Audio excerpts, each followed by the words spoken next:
तो इस विषय को झा जी, मैं इनके पूरी बातों से सहमत हूँ कि बहुत इन्होंने जो मुद्दे की बात उठाई, लेकिन उनको समय नहीं मिला, जल्दी जल्दी करके वो खत्म हो गया और मैं सुनना चाहता था उनको, और मैं उद्गार स्वरूप कुछ बोलना चाहता था, इसीलिए मैंने खड़ा हुआ। नहीं तो मैं तैयारी करके इसके लिए नहीं आया। एक मैं देख रहा था इसमें जेएनजी की जो है 14 से 29 वर्षों की उम्र के बच्चों को कहा जाए, और हम लोग जो ये और भी पीढ़ी है जो बैठी हुई 80 के आसपास, उनको साइलेंट बूमर कहा जा रहा है। साइलेंट, जिसका झा जी ने शब्दों में किया कि भाई पूजा पाठ करो और चलो। तो हमारा अगर सचमुच में हम, जैसा कि कहा जाता है कि साहित्य जो है राजनीति को दिशा दिखाने वाली है, जैसा कि नेहरू जी का और रामधारी सिंह दिनकर का प्रसंग आता है कि साहित्य जो है वो हमेशा राजनीति का सहारा देती है।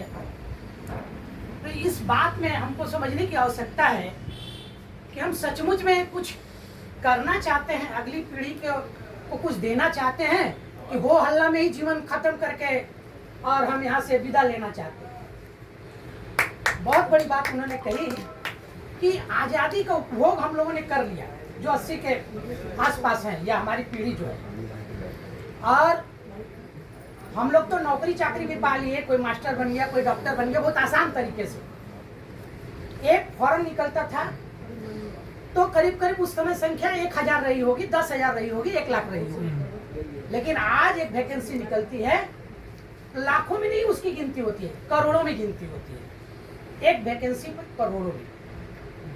और हम कहते हैं कि दुनिया उन्नत हो गई, बहुत डेवलपमेंट हुआ, हमारा जनसंख्या का भी तो डेवलपमेंट हुआ।